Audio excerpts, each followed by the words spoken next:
Hello again, Venus. Jonathan, you're still up. Can't you just knock at people's doors during the day?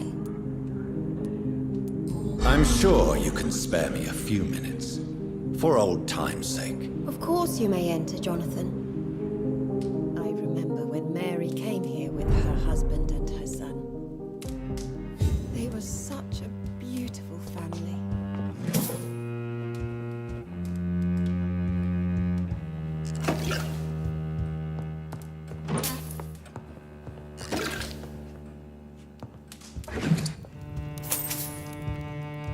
I'm so sorry for your loss, Jonathan.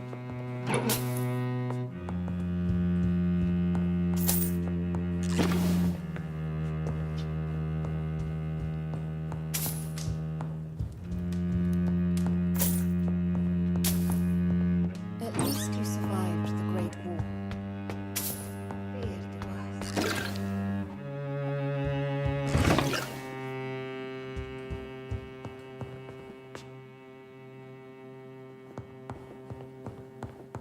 It's locked, all right.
It's a pleasure to see you again, Venus. So you returned from the war in one piece too.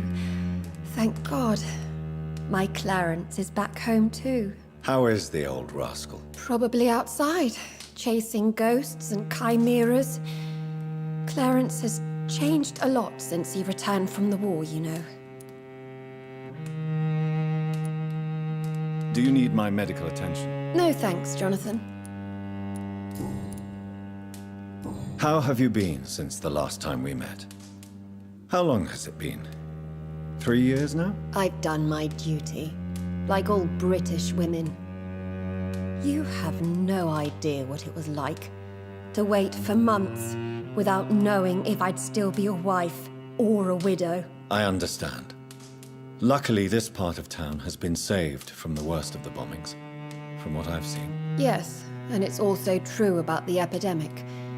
The flu has killed here too, of course, but not on such a large scale as in other parts of town. Have you noticed anything peculiar about the neighborhood recently? You mean except for your return to town? No. Oh, and again, Jonathan, please accept my condolences for your sister.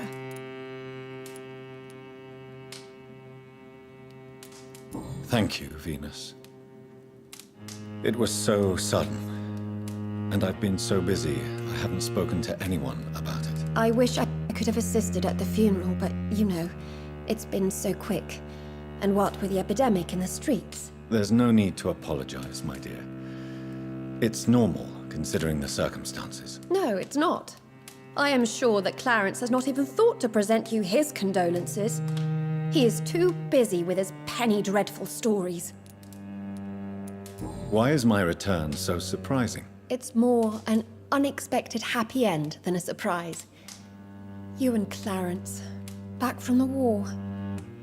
You have no idea how hard it's been for me. Venus, why do you worry so much about your family's reputation? Everyone laughs at Clarence now.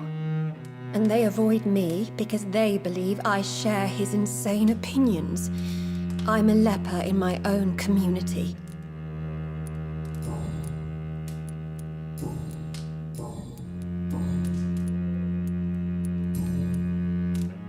I'm investigating the source of the epidemic in this district. Have you noticed anything unusual? The McPhersons. I heard they locked themselves in their own house. They could just be afraid of getting sick. Perhaps you're right. But if I were you, I'd pay them a visit. A big house, reachable through a courtyard, to the north of the railway bridge. Goodbye for now. You know that you are always welcome here. But at this hour of night?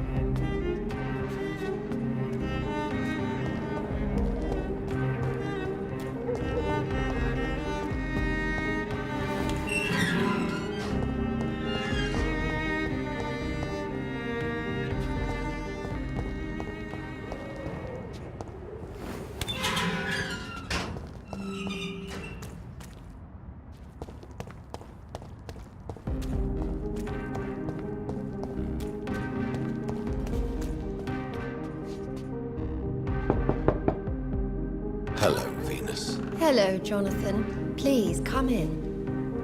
I remember when Mary came here with her husband and her son.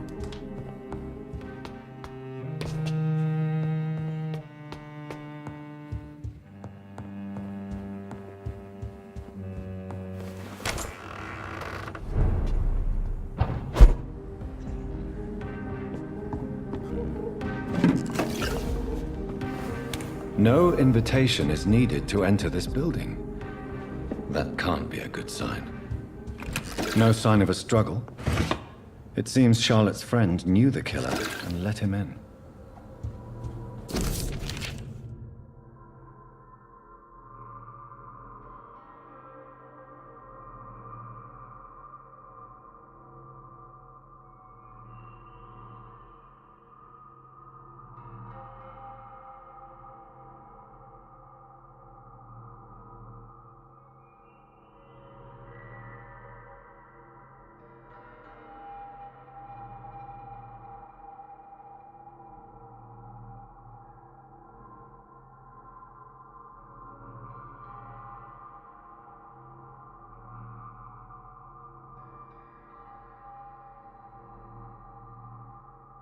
Emily wanted to become a vampire. Something must have gone wrong. Someone is responsible for this mess. But who? Blood. I should follow the trail.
Who are you?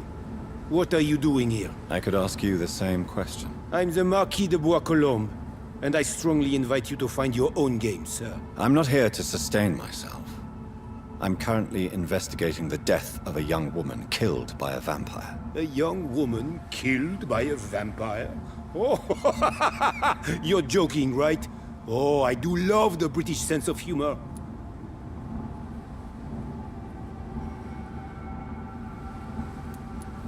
And who exactly are you? I am Jacques-Michel Guillaume Florimond de Marquis de Bois-Colombes, at your service, my dear cousin. You're French, but your English is quite good. I was born in France, sir, but I consider myself a traveler of this world. So many countries, so many tantalizing tastes. Dear cousin, are we related? We could be of the same blood, my dear. I tend to consider all Econs as family, don't you? What are you doing here? I recently decided to visit London. I've always dreamed of visiting a city on the verge of collapse. Such a delicate, yet intense spectacle. You take pleasure from others' misery. I have been a totally depraved and immoral creature since the day I was reborn, sir. And probably before. What do you plan to do here? Take pleasure. Take pictures. Enjoy the show. Have fun. Believe me, I won't be the only foreign immortal who bought a ticket to the fair.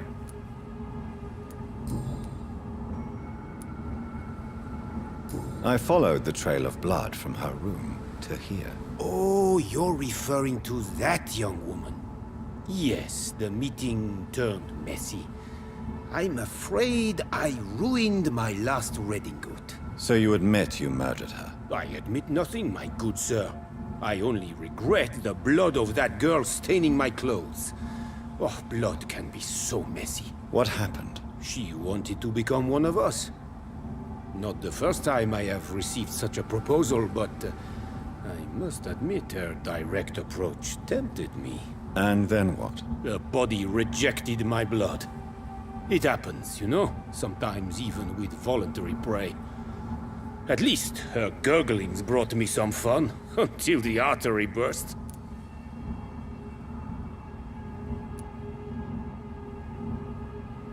Your cruelty deserves punishment, sir. And what else is new?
It could be someone you know. Even someone you're close to. Women's right to vote is only... Good evening, Miss Ashbury. And good evening to you, Dr. Reed. I'm investigating the source of the epidemic in this district. Have you noticed anything unusual recently? A few days ago, I spotted a strange house while campaigning for women's suffrage. Awful smell. No answer when I knocked. Where is it? It's the Mullaneys, a nice family who live in a big house near the park in the eastern part of this neighborhood. I have found out what happened to your friend, Emily. I can handle the truth. There's no need to hide the bloody details. Your friend was planning to become a vampire. She thought she'd met an honest one and made a deal with him. Unfortunately, Emily did not survive the process. My mother told me many times about the risks of being turned. I often suspected she exaggerated the danger to avoid me being tempted. No, the risk is real. Have you any idea what a body has to endure? To become an organism entirely consumed by its need to process and recombine blood? I should never have talked to Emily about vampires. I never thought she'd actually try it without me. Thank you, sir. Here, take this for your discretion. Goodbye, Charlotte. Give my best regards to your mother when you see her. She's been quite busy these last few nights. I suspect you may see her before me.